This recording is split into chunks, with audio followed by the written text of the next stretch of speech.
प्रदेश किसान कांग्रेस के प्रदेश अध्यक्ष शिव नारायण सिंह परिहार के नेतृत्व में आज जनपद झांसी की तहसील प्रांगण मऊरानीपुर में किसानों की ज्वलंत समस्याओं को लेकर विशाल धरना प्रदर्शन किया। मऊरानीपुर मुख्यमंत्री को संबोधित ज्ञापन संपूर्ण समाधान दिवस के अध्यक्ष को दिया गया।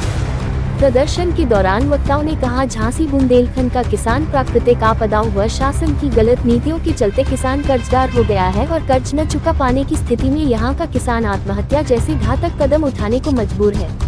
विद्युत विभाग की तानाशाही के चलते विद्युत की अघोषित कटौती जारी रहने से किसानों को अपने खेतों की सिंचाई कड़ाके की सर्दी भरी रातों में करने को मजबूर होना पड़ रहा है। साथ में रात में विचरण कर रहे जहरीले कीड़े सर्पदंश के कारण किसान शिकार हो रहा है। रबी फसल को अन्य जानवरों से बचाने के लिए प्रत्येक गाँव में गौशाला बनवाई जाए। साथ में प्रत्येक गौशाला में अन्य जानवरों के रखरखाव के लिए पर्याप्त चारा भूसा पानी की व्यवस्था की जाए। साथ में ठंड से बचाने के लिए अलाव जलाने की मांग की गई। किसान कांग्रेस नेता शिव नारायण सिंह परिहार ने कहा, केंद्र व प्रदेश सरकार किसानों की आय दोगुनी करने के बड़े बड़े वादे करती है। धरातल पर आज किसान की आमदनी का पता नहीं, खेती की लागत दुगनी हो गई, महंगाई दुगनी हो गई, किसानों की उपज का दाम नहीं मिल पा रहा है। किसान आज अन्य जानवरों से विद्युत कटौती से मुआवजा बीमा क्लेम से परेशान है।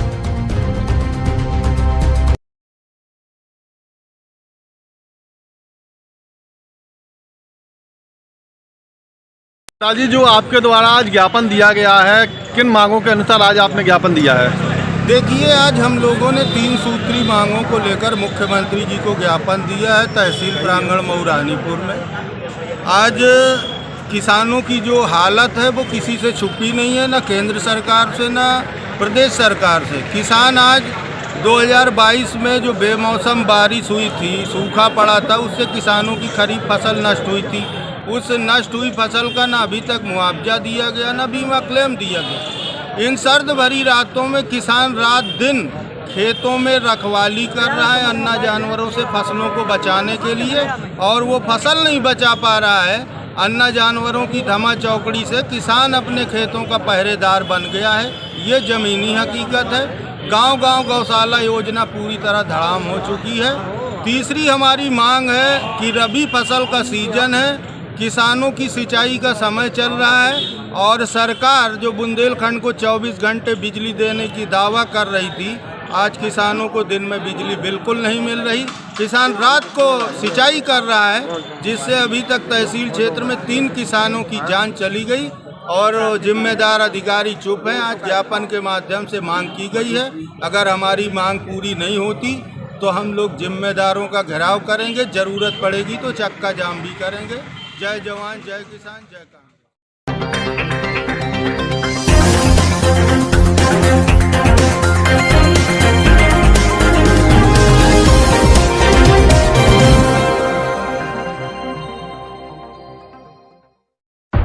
चंदौली में जलाए गए अलाव से स्पोर्ट्स शोरूम में लगी आग लगी की घटना से लाखों का सामान जलकर हुआ खाक। देर रात आग लगने से मचा हड़कंप। फायर ब्रिगेड की मदद से आग पर पाया नियंत्रण। मुगलसराय कोतवाली क्षेत्र के मैया KGT रोड का मामला।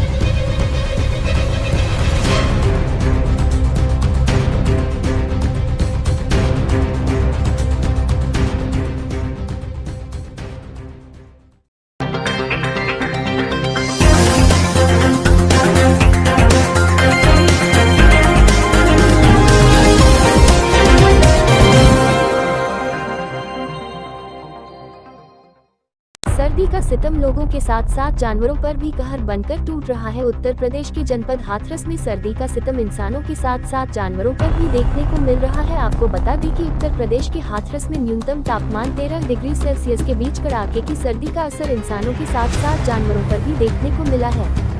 योगी सरकार के आदेशों की धज्जियां उड़ाते दिखाई दिए गांव बाग के ग्राम प्रधान, जहां देखा गया है कि ग्राम की सरकारी संपत्ति पर भारी संख्या में कड़ाके की सर्दी के बीच खुले आसमान के नीचे रात बिताने को मजबूर आवारा पशुओं को अपनी ही हालत पर छोड़कर अपनी 4 दीवारी की इमारत में चैन की नींद सोने वाले प्रधान जी की करतूत आवारा पशुओं पर भारी पड़ती नजर आ रही है।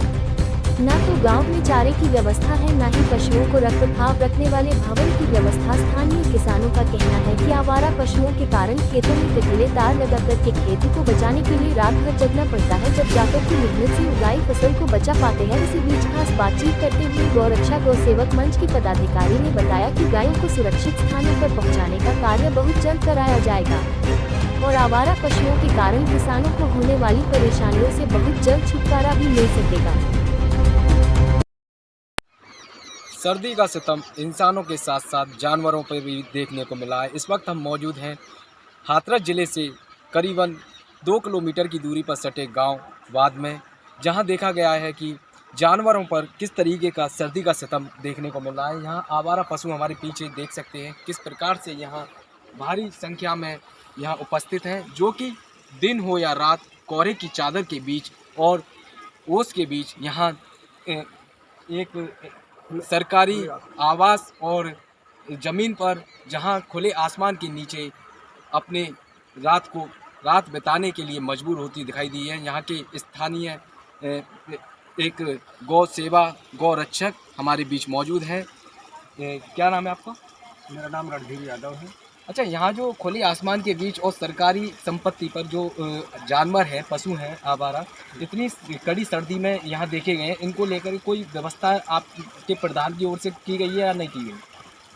इन गायों को हमारे नज़दीकी गौशाला में इनको भिजवाया जाता है, लेकिन किसी भी प्रकार की कोई न खान पान की व्यवस्था है, न रखरखाव की व्यवस्था है। अगर इन्हें सुबह वहाँ गौशाला में पहुँचवाया जाता है तो रात के अंधेरे में इनको गौशाला से बाहर कर दिया जाता है, क्योंकि न तो उनके पास कोई ठीक से उनको रहने के लिए व्यवस्था है और ना ही उनको खिलाने पिलाने की व्यवस्था है।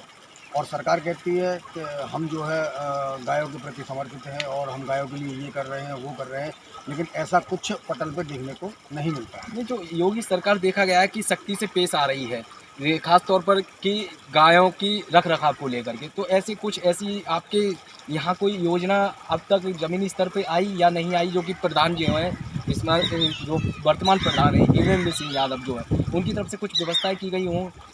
नहीं, वो मतलब अब वो व्यवस्था अस्थायी रूप से मान लीजिए कर दी जाती हैं, लेकिन यहाँ कोई स्थायी गौशाला तो है नहीं।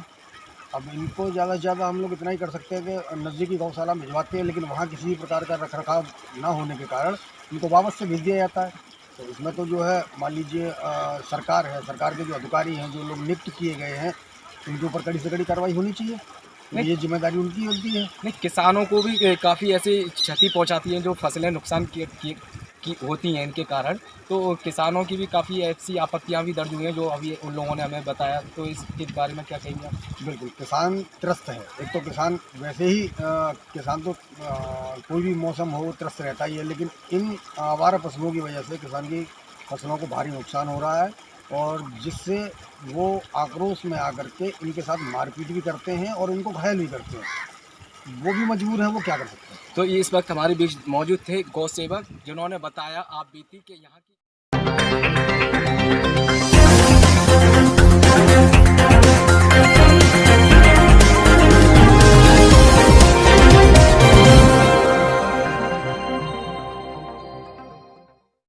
बरेली के कैंट थाना क्षेत्र के चनेहटी परगमा रोड पर खेत में 28 वर्षीय युवक का शव मिलने से मचा हड़कंप। मौके पर पहुंची पुलिस ने शव को कब्जे में लेकर पोस्टमार्टम के लिए भेजा और मामले की जांच में जुट गई है। तस्वीरों में दिखाई दे रहा 28 वर्षीय युवक रोहित पटेल कांधरपुर का रहने वाला है, जो कि बिजली का काम करता था। उसकी गला रेतकर हत्या कर उसके शव को खेत में फेंक दिया। ग्रामीण ने युवक के शव को देखा तो सूचना कैंट पुलिस को दी। मौके पर पहुंची पुलिस ने शव को कब्जे में लेकर पोस्टमार्टम के लिए भेज दिया है। वहीं इस मामले में एसपी सिटी राहुल भाटी का कहना है कि सुबह 6 बजे सूचना प्राप्त हुई कि एक व्यक्ति का शव थाना कैंट क्षेत्र के चन्हेटी गांव परगमा रोड पर मिला है। उसका नाम रोहित पटेल है, जो कि कांधरपुर थाना कैंट का रहने वाला है, जो पेशे से इलेक्ट्रीशियन था। इसकी शादी हो चुकी है। इसका 1 वर्ष का एक बच्चा है। घटना के संबंध में थाना कैंट में 302/201 के तहत मुकदमा दर्ज कर जांच शुरू कर दी है। जल्द ही घटना का खुलासा किया जाएगा।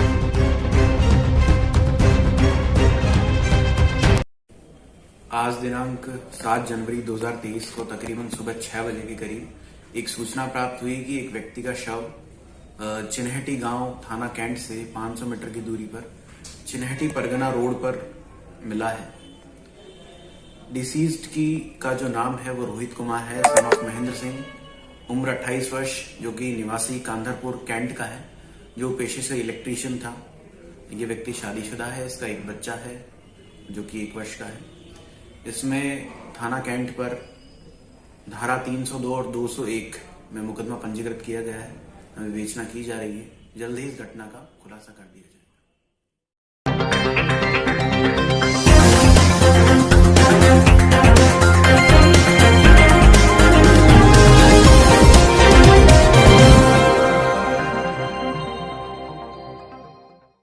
यूपी के फतेहपुर एक दिवसीय दौरे पर आई केंद्रीय मंत्री ने सपा अध्यक्ष अखिलेश यादव द्वारा मुख्यमंत्री योगी आदित्यनाथ पर मुंबई में इन्वेस्टर्स समिट को लेकर उद्योगपतियों के साथ हो रही बैठक पर सवाल उठाने पर कहा कि अखिलेश की सरकार में उद्योगपतियों के द्वारा उद्योग लगाने के लिए जमीन खरीदने पर नेता उगाही करने पहुंचे जाते थे। योगी सरकार में अच्छा माहौल मिलने पर उद्योग लग रहे हैं। फतेहपुर जिले की सांसद व केंद्रीय मंत्री साध्वी निरंजन ज्योति ने कहा कि अखिलेश की सरकार में उद्योगपतियों से उनके नेता उगाही करते थे, जिस कारण कोई भी उद्योगपति यूपी में उद्योग नहीं लगते थे। आज यूपी के मुख्यमंत्री योगी आदित्यनाथ के सरकार में अच्छा माहौल और सुरक्षा मिलने पर उद्योगपति उद्योग लगा रहे हैं।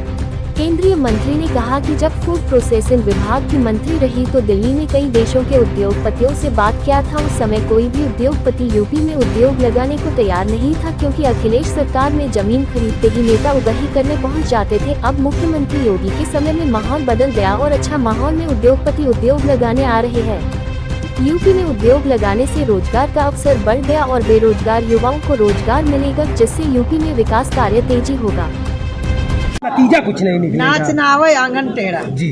उत्तर प्रदेश उगाई का उद्योग धंधा बन चुका था। मैं फूड प्रोसेसिंग विभाग में थी। मैं स्वयं एक इन्वेस्टर समिट की थी दिल्ली में, बहुत बड़ी। मैं 3-4 देशों में गई थी तो बोले नहीं, हम यूपी में नहीं कर सकते हैं। अखिलेश की सरकार थी तब, एक जमाना वो था। आज उद्योग लगाने के लिए उद्योगपति आ रहे हैं, तो माहौल चाहिए उद्योग लगाने के लिए, वातावरण चाहिए। नहीं उद्योगपति आए जमीन खरीदे और नेता पहुंच जाओ उगाही के लिए, ऐसा होता रहा है, इसीलिए कोई उद्योग नहीं आया। अब सरकार हमारी माननीय योगी जी के नेतृत्व में माहौल भी अच्छा है उद्योग लगाने के लिए। जब तक उद्योग नहीं लगेंगे तो हमारे प्रदेश में रोजगार कैसे बढ़ेंगे? तो उद्योग धंधा के लिए लोग आ रहे हैं, ये तो स्वागत योग्य है, सबको स्वागत करना चाहिए। अब वो जो नहीं कर पाए उनके लिए मेरे पास कोई शब्द नहीं है। होती रही है मेरे कोई, हम जो कर रहे हैं वो बताने के लिए। दीदी एक चीज और पूछना चाहता हूँ, बबलू लगा दीदी एक चीज और जानना चाहता हूँ, क्योंकि इस समय धर्मांतरण का एक बड़ा मामला है अपने जिले में भी।